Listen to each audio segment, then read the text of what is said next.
ఓం గం గణాధిపతయే నమః. హాయ్ అండి, అందరికీ నమస్కారం.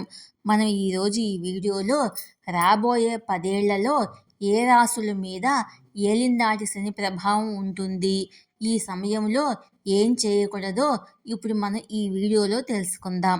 ఈ వీడియో కనుక మీకు నచ్చినట్లయితే లైక్ చేయండి, షేర్ చేయండి, సబ్స్క్రైబ్ చేసుకోండి. ఈ వీడియో లాస్ట్ వరకు స్కిప్ చేయకుండా చూడండి. ఇలా చేయడం వల్ల ఈ వీడియో మరి కొంతమందికి రీచ్ అవుతుంది. Please subscribe me, support me. Thank you for watching.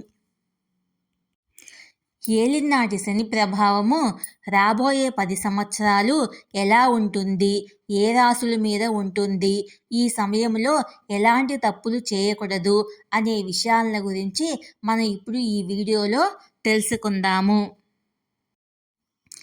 ఏలినాటి శని ఏ రాశుల మీద ఉంటుంది? శని సంచారముతో ఏలినాటి శని ప్రభావం కూడా మారుతుంది. అందుకే రాబోయే 10 ఏళ్లలో చూస్తే కొందరి సాటి ముగిసిపోతుంది, మరికొందరికి మొదలవుతుంది. శనిదేవుడు శిక్షకుడు. అతను మీ మంచి చెడు ఫలాలను మీకు ఇస్తాడు.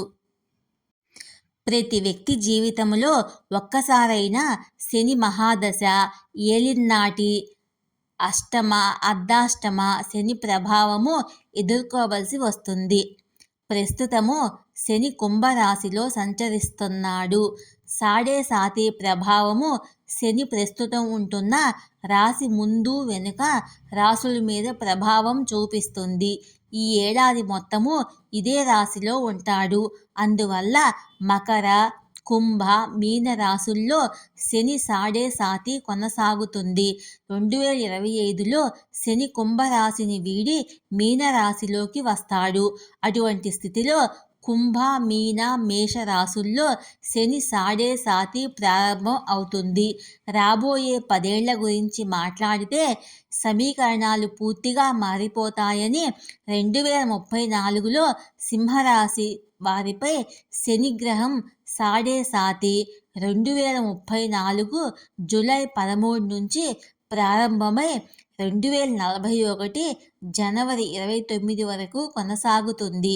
కన్యారాశి వారికి ఏలినాటి శని ప్రభావము 27 ఆగస్టు 2036 నుండి ప్రారంభమై 12 డిసెంబరు 2043న ముగుస్తుంది.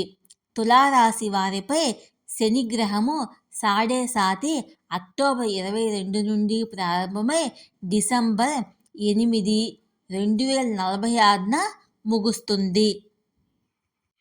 ఏలినాటి శని అంటే ఏంటి? శనిదేవుడు ఏ రాశిలో 2, 12 ఇంట్లో నివసిస్తాడో ఆ రాశిపై ఏలినాటి శని ప్రభావం ప్రారంభం అవుతుంది. అదేవిధంగా సాటి ప్రభావం 3 దశలుగా ఉంటుంది.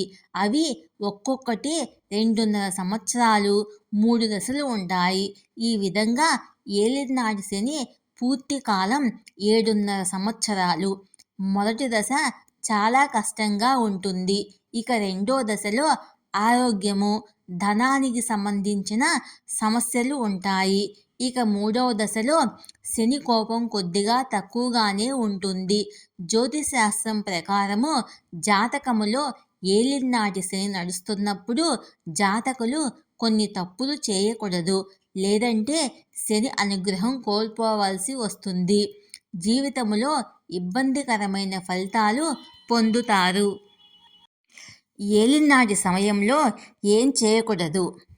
ఏలినాటి శని ఉన్న వ్యక్తి మంగళవారము, శనివారాల్లో మాంసం, మద్యం సేవించకూడదు. అలాగే ఈ రోజుల్లో వస్త్రాలు, తోలుతో చేసిన వస్తువులు కొనుగోలు చేయకూడదు. ఈ సమయంలో అనవసరమైన చర్చలకు దూరంగా ఉండాలి. కోర్టు వ్యవహారాలకు దూరంగా ఉండటం మంచిది. ఇది మానసిక క్షోభను పెంచుతుంది. ఈ సమయంలో మర్చిపోయి కూడా జంతువులు, పక్షులను హింసించకూడదు, వధించకూడదు. వాటి మాంసం తినడం చేయకూడదు. బదులుగా పక్షులకు, ఆకలితో ఉన్న జంతువులకు ఆహారము, నీరు అందించడం వల్ల శని అనుగ్రహం లభిస్తుంది. కోపాన్ని అదుపులో ఉంచుకోవాలి. ఎవరి మీద కోపం ప్రదర్శించడము, అసభ్యకరమైన పదజాలం ఉపయోగిస్తూ దూషించడం వంటివి చేయకూడదు. ఇంట్లో అందరినీ గౌరవించాలి. పెద్దల పట్ల గౌరవం వహించాలి. ప్రతి ఒక్కరికి వీలైనంత వరకు సహాయం చేయాలి. శని దుష్ప్రభావాల నుంచి ఉపశమనం పొందడం కోసము శనివారము రావి చెట్టుకు నీరును సమర్పించాలి. చెట్టు కింద ఆవ నూనెతో దీపం వెలిగించాలి. శమి మొక్కను పూజించాలి. ఇలా చేయడం వల్ల శని చెడు ఫలితాలను నుంచి ఉపశమనం కలుగుతుంది. ఈ వీడియో కనుక మీకు నచ్చినట్లయితే లైక్ చేయండి, షేర్ చేయండి, సబ్స్క్రైబ్ చేసుకోండి. Please subscribe me, support me.